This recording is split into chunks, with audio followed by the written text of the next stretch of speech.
It's almost like a sort of bass player's heaven here. We've got you, we've got Derek Hodge, who has just completed his set. We've also got Christian McBride as well. Yeah. A good place for bass players. And I want to we're ruling the world. Yeah. The art of the bass line for me. I mean, talk me through your thoughts on how important a good bass line is in music and what it does to the human spirit, because it's so important. Well, I mean, the bass is a sort of central instrument in any group. Although, of course, the music's changed a lot over the years, and there are bands with no bass players these days. But the instrument sits right in the center of the music, and forms a bridge between the harmony and the rhythm, and the drums and the piano.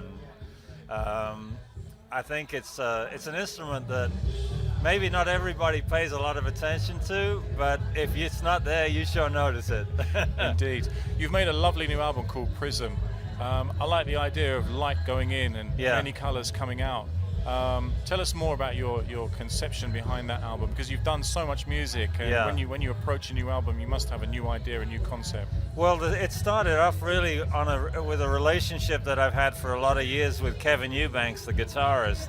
Kevin and I worked together in the late 80s, early 90s, and around 92, 93, Kevin went to Los Angeles and started doing a television show out there with Jay Leno called The Jay Leno Show. It was originally the Tonight Show.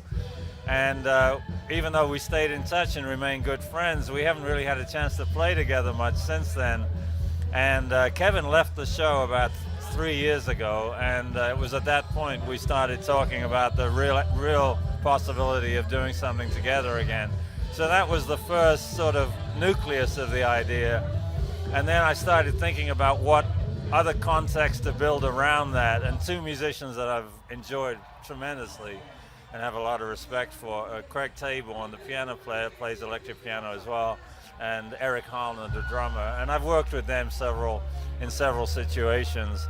The other idea was that, I've had a lot of horns in my groups normally. I mean, I've had one or two or even big bands. And I really wanted a different sound context for this group, just try and take it in a new direction. And I thought with the guitar and electric piano and drums and bass, it would kind of give it a new sound compared to what I've done in the past, But it was always about the people. It wasn't, I didn't go out with a shopping list of instruments, it's always about relationships to me. Yeah. Music's built on musical relationships, friendships, the vibe that you have with people, and that's always been my starting point for putting a band together. What's it like coming back to the UK? Because I know you've been all over the world, and do you live in America? I've been living there since 1968, sure. I live just north of the city now in the mid-Hudson Valley, which is a very beautiful rural area. I love coming back to England. I've got friends here still, and it's nice this trip because I got a couple of days in London after we've done the festival. Day off tomorrow to see some friends, and then a gig at the Ronnie Scott Club, which of course played a significant role in my life in the 60s when I was playing there. And of course it was where Miles heard me play and invited me to New York to go and join his band. So there's a lot of good memories. That whole era of the Bitches Brew era, you played with Miles, and through that, and it's revered by people. Journalists I hear talking about it as if it's, it was an incredible era of music, but there's lots of stories come out. What was your one abiding memory of that whole era of music, and the atmosphere that surrounded what you did with Miles? Well, you've kind of nailed it there, because it was really it was not just the music, but it was the whole context that it was being made in. The social situation that was happening in America in 1968. I think it was almost like the peak of the civil rights movement and the union, and there'd been the recent assassinations of Bobby Kennedy and Martin Luther King and Malcolm X. The Vietnam War was going on. People were in the streets. I mean, it was an incredibly a sort of progressive time, and a time of a lot of hope for the possibility of change, And I think all of this kind of came into the music, and we were trying to express those feelings that we were experiencing in society and that was coming out. I have to say, though, Miles had so many moments in his career that were significant moments. If you look back, Birth of the Cool record, which changed the face of music in many ways. The Kind of Blue records, the whole period, the great records that he made with the quintet with Herbie Hancock, Wayne Shorter, Ron Carter, and Tony Williams.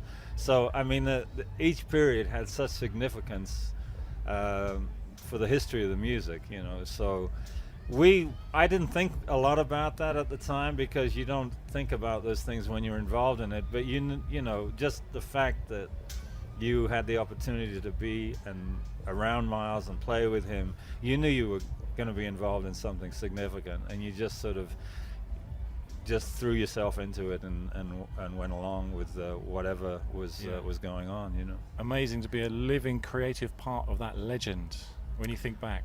Yeah, I was. I've been very blessed in my life, and that was one of the great moments to happen to me as a young musician. I was 21, when I joined the band, so it was formative to be in the presence of such a great musician and a great band leader too. A band leader that didn't dictate.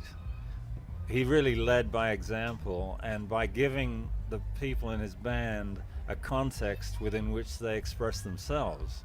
It wasn't about you expressing yourself in the way he wanted you to do it, so much as him asking you to fill in the blanks with your creativity, and that's about the greatest thing you can do to give to a musician the opportunity to do that. And it's something I've tried to continue on with in my own projects.